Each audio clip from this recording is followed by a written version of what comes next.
Have you ever noticed how some people can make a decision in seconds while you're still analyzing it 3 days later?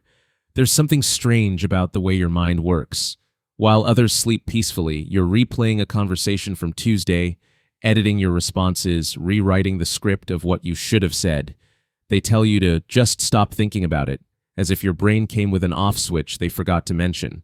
But here's what's fascinating. Overthinking isn't a flaw in your processing system.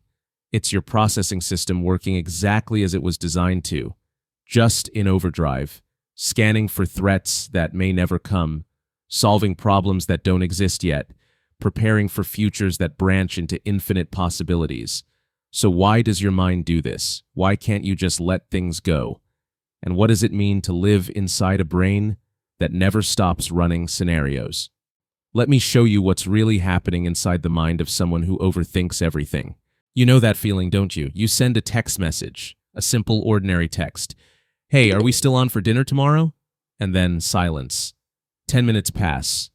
Your rational mind knows they're probably busy, probably didn't see it, probably 100 innocent explanations. But your other mind, the one that never rests, it's already writing a different story. Did you say something wrong last time you met? Was your joke at lunch inappropriate? Are they upset with you? Are they talking to someone else right now about how annoying you are?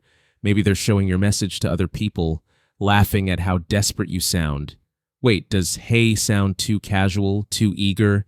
Should you have used a different emoji? Should you have used an emoji at all? And this is where it gets complex. Because you're not just thinking, you're running simulations. Your mind has become a theater with infinite stages. And on each one, a different version of reality is playing out. In one, they're angry. In another, they're indifferent. In a third, they're planning how to slowly distance themselves from you. Your brain is trying to prepare you for every possible outcome, rehearsing your responses, your defenses, your explanations. The psychology behind this runs deeper than simple worry. Overthinking is your mind's attempt to gain control in an inherently uncontrollable world. When you can't control what happens, you try to control your preparedness for what happens. If you can imagine every scenario, rehearse every response, predict every reaction, then nothing can truly surprise you. Nothing can hurt you unprepared. But here's the thing. This defense mechanism designed to protect you becomes the very thing that imprisons you. Let's go deeper. Because overthinking isn't just about the future. It's about the past, too. In fact, for the chronic overthinker, the past never really becomes the past. It remains alive, endlessly reviewable, eternally subject to reinterpretation. You remember that meeting from 3 weeks ago? The one where you gave your presentation? Most people have moved on, but you're still there. You're watching yourself from every angle, like a director reviewing footage. That pause before you answered the question, was it thoughtful or did you look unprepared? That joke you made, did people laugh with you or at you? When you said, twice in a row, did everyone notice? Did it undermine everything else you said? Here's what's really happening. You're not just remembering. You're conducting forensic analysis on moments that are already dead and buried. You're searching for evidence. Evidence of failure, evidence of inadequacy, evidence that confirms what you secretly fear about yourself. And this is where the overthinking mind reveals its deepest wound. Because underneath all the analysis, all the scenarios, all the endless reviewing, there's often a core belief that whispers, if I'm not perfect, I'm not acceptable. The overthinking becomes a desperate attempt to achieve retroactive perfection, to rewrite history in your mind until you finally get it right. But the truth is, you can replay that moment 10,000 times, and it will never change what happened. The only thing that changes is how much of your present you sacrifice to the past. People don't understand how tired you are, do they? They see you sitting quietly and they think you're resting. But inside, you're running a marathon. Your mind is juggling 50 thoughts simultaneously, tracking conversations from 3 different time periods, monitoring the implications of decisions you haven't even made yet, analyzing the subtext of a 5-word email. This is the invisible labor of overthinking, the sheer cognitive load of maintaining multiple realities in your head at once.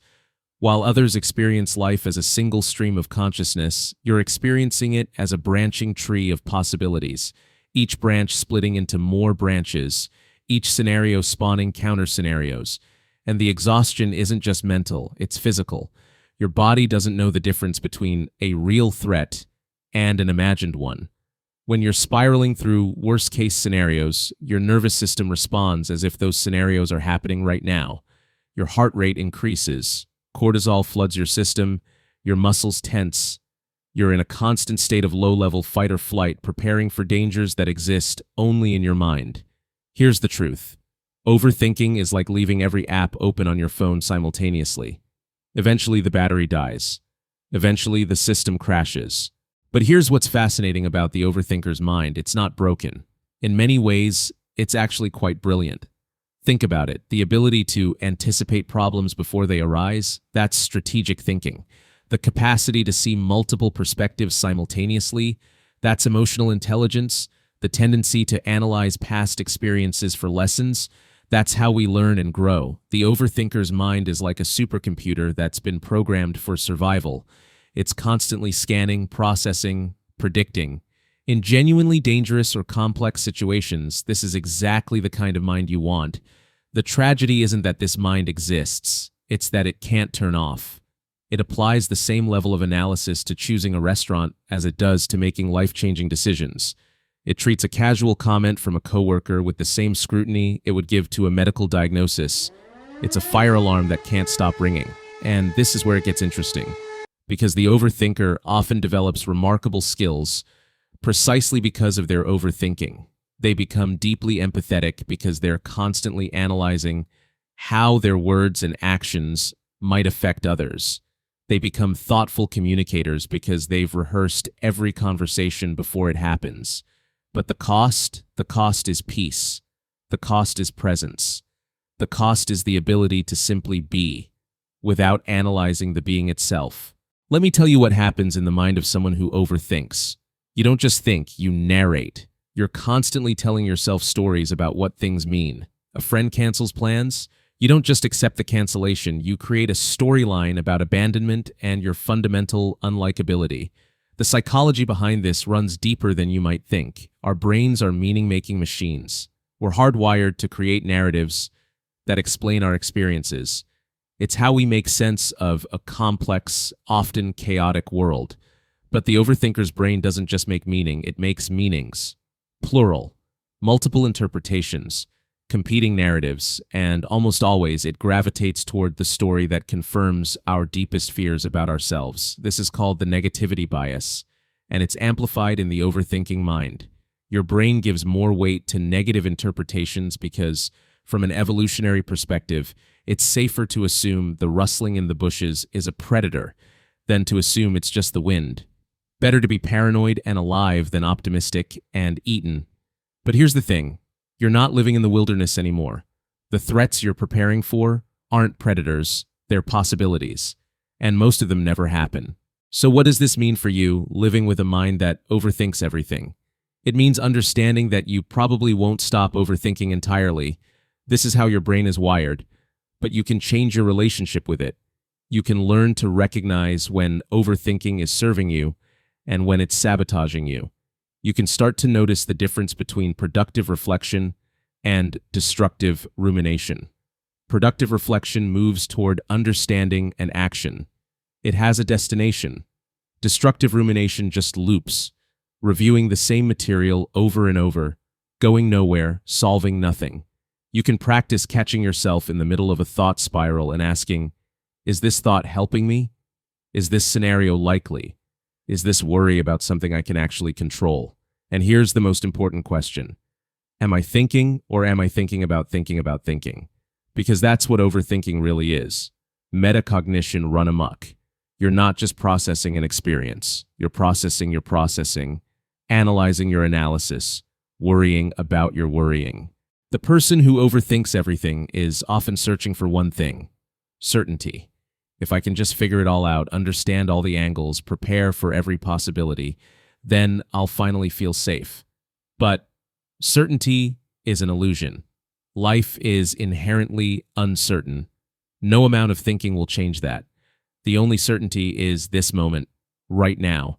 And you keep missing it because you're busy analyzing the last one and rehearsing the next one. This present moment, it doesn't require analysis. It doesn't need to be perfect. It just needs to be experienced. Your overthinking mind will resist this. It will tell you that letting go of the constant analysis is dangerous, reckless, irresponsible. It will insist that your vigilance is necessary, that your preparation is what keeps you safe. But here's what's fascinating.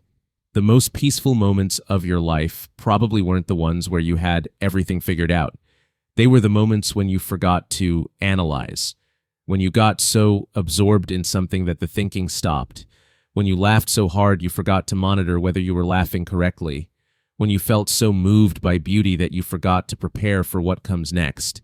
Those moments weren't accidents. They were glimpses of what's possible when you let your mind rest. Thank you for being here. Thank you for trusting me with your time and your thoughts. If this video helped you feel a little more understood, please consider liking and subscribing. It helps others who are searching for these answers find their way here too. Take care of that beautiful, exhausted mind of yours. It's been working so hard for so long. Maybe it's time to let it rest.